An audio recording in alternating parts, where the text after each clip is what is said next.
안녕하세요. 말씀과 삶입니다. 오늘의 말씀은 부활의 몸입니다. 육신의 부활이 있느냐 없느냐에 따라 많은 이단과 사이비들이 생겨나고 있습니다. 물론 이단이라 함은 삼위가 한 분이신 하나님을 부인하는 자들을 말합니다. 그런 이단자들의 특징으로는 삼위일체를 부인하는 경우도 있지만 신학적 논쟁이 되는 것들에 대해 전통적 교회와 다른 견해를 갖는 것들이 있습니다. 그 중에서 부활에 대하여 성경적 입장을 달리하는 경우도 이에 해당됩니다. 이 부활에 대하여 육적인 부활을 주장하는 자들이 많다는 것입니다. 육체의 부활을 어떻게 바라보느냐에 따라 지상천국을 주장하느냐 아니면 육체의 부활이 아닌 영혼의 부활을 주장하느냐로 나뉘어집니다. 육체의 부활이 있느냐 없느냐는 논쟁을 신학적인 문제로 생각하는 한 우리의 기독교는 계속 신천지나 새천지들과 같은 이단자들에게 이용을 당하고 말 것입니다. 사이비 종교 교주들의 특징은 세상에서의 육체적 부활을 강조함으로써 이 육체적 부활은 자신들만 누릴 수 있는 것이라고 특권 의식을 심어주고 세뇌시켜 강력한 종교 집단을 만드는 데 이용합니다. 첫 번째, 성경적 부활은 어떠한 것을 말하고 있는가? 우리 기독교인들이 가장 많은 오류를 범하는 잘못된 신앙은 바로 육체의 부활에 대한 것입니다. 특히 육체적 부활을 강조하는 것은 제2의 이만희와 같은 사이비 교주를 만들어내는 것입니다. 마귀는 선악을 알게 하는 나무의 열매를 먹어도 결코 죽지 않는다고 말했습니다. 더 나아가 오히려 하나님처럼 된다고 말했습니다. 그러나 성경에서 한번 죽는 것은 사람에게 정하신 것이라고 하는 것은 아담 이후에 죄 아래에 있는 모든 인류는 반드시 죽는다고 하는 것입니다. 여기에 반론을 제기하는 사람들이 있을 것입니다. 그들은 요한복음 11장에 예수님 말씀을 인용할 것입니다. 믿음의 사람이라면 25절에 나를 믿는 자는 죽어도 살겠고 의 말씀은 살리는 것은 영이니 라고 하신 말씀을 의미한다고 믿을 것입니다. 그런데 문제는 26절에서 갈린다는 데 있습니다. 무릇 살아서 나를 믿는 자는 영원히 죽지 아니하리니 이것을 내가 믿느냐 하는 말씀의 참뜻이 무엇인가 하는 것입니다. 많은 사람들이 순간 착각하는 것은 살아서 영원히 죽지 아니하리라는 말씀의 내용 때문입니다. 그러나 이 말씀은 육체의 목숨이 죽지 않는다는 것이 아니라 영혼이 영원히 죽지 않는다는 말씀입니다.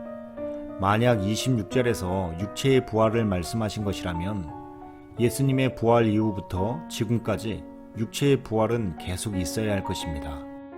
육체의 부활의 몸이 영원히 죽지 않는다고 말하는 자는 뱀과 같이 거짓말하는 마귀의 종노릇하는 자인 것입니다.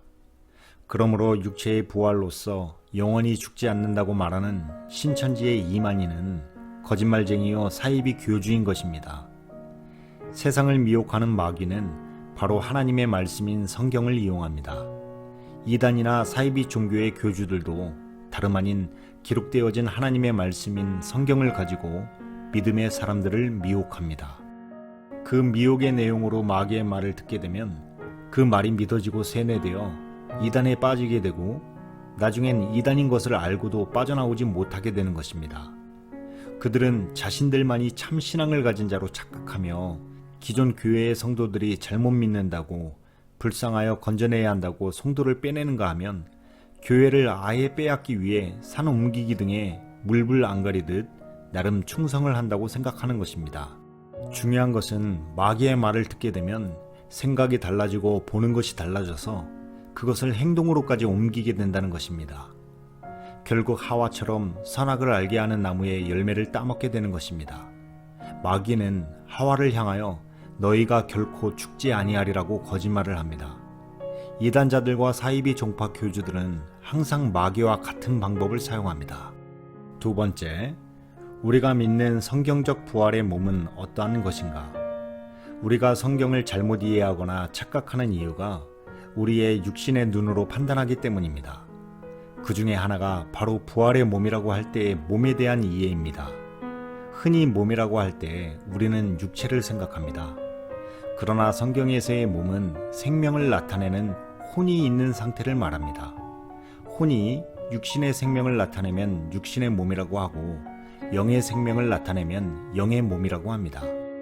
하나님이 우리를 귀하게 여기시는 것은 하나님 안에 있는 영의 생명으로 거듭났기 때문입니다. 이 생명을 주시기 위해 죄인된 우리의 죄를 대속하시고 그 안에 생명으로 오신 분이 바로 예수 그리스도이십니다. 죄인에게는 하나님의 영의 생명을 넣을 수가 없습니다. 생명을 우리의 마음속에 넣는다 할지라도 죄의 값인 사망에 이르기 때문에 생명을 주시기 전 우리의 죄를 대속해 주시고 영의 생명을 주신 것입니다. 하나님 안에 있는 영의 생명으로 거듭난 영혼들이 이 땅에서 어떻게 살았느냐에 따라 그 영광으로 보상을 받는 것이 부활인 것입니다. 부활이 최고의 영광인 것은 하나님 안에 있는 생명을 가진 자들에게 주시는 최고의 값진 것이기 때문입니다. 그런데 이 영광스러운 몸은 영혼이 얼마만큼 주를 위하여 살았느냐와 얼마나 그리스도를 닮았느냐에 따라 다르게 보상하시기에 영광 또한 다르게 나타납니다. 그리고 그 영의 생명의 나타남인 영혼의 몸을 부활의 몸이라고 합니다. 세 번째, 부활의 몸의 영광이 다르다는 의미는 이는 옷을 입되 빛나는 세마포가 있고 그보다 더 큰 영광을 나타내는 두루마기 또는 예복이 있듯 단순한 흰옷이 아니라 빛나는 모습이 영광의 차이라고 할 수 있습니다. 이것은 인격으로 나타납니다. 이것은 변화한 만큼의 인격적 성품으로 나타납니다. 인격의 차이로 나타나기에 질서가 유지되고 그 영광으로 권세와 능력과 영광이 다르게 나타나는 것입니다. 해의 영광이 다르고 달의 영광이 다르며 별과 별의 영광이 다르다고 하는 것처럼 사람의 변화의 모습과 무엇을 위하여 살았느냐와 무엇을 심었느냐에 따라 그 영광이 다르게 나타나는 것입니다.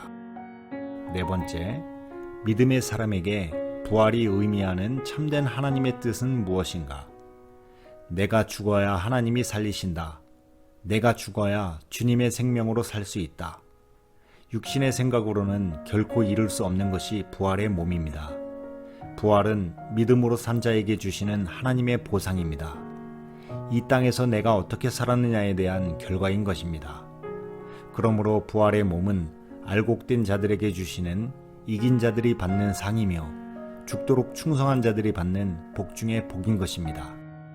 다섯 번째, 부활의 영광으로 나타나는 것은 혼의 변화를 의미합니다. 부활은 영혼의 변화가 이루어진 자들을 위한 하나님의 선물인 것입니다. 육신은 하나님의 나라를 유업으로 받을 수 없는 것입니다. 이 부활의 몸은 천사들보다 더 아름다운 모습을 잇는 것입니다. 그 영광이 얼마나 큰지 천사도 흠모하는 것입니다. 왜냐하면 부활의 몸은 혼의 나타남인 인격적 변화의 몸이기 때문입니다. 사람이 육신을 입으면 모든 면에서 제한을 입게 됩니다. 특히 시공간의 제약을 받게 됩니다. 또한 육신의 유한한 능력에 영향을 받게 됩니다. 육신을 입고 있는 동안에는 천사보다 못하나 육신을 입고 있는 동안에 변화된 성품과 인격은 육신을 벗은 후에 부활에 이르게 되면 천사보다 아름다우며 천사보다 권세와 능력이 훨씬 크며 천사와 비교할 수 없는 존재가 되는 것입니다. 그러므로 부활의 몸은 하나님의 아들들이 누리는 것입니다. 이 부활의 문제가 해결되는 자는 세상에서의 육체적 구원을 말하지 않습니다.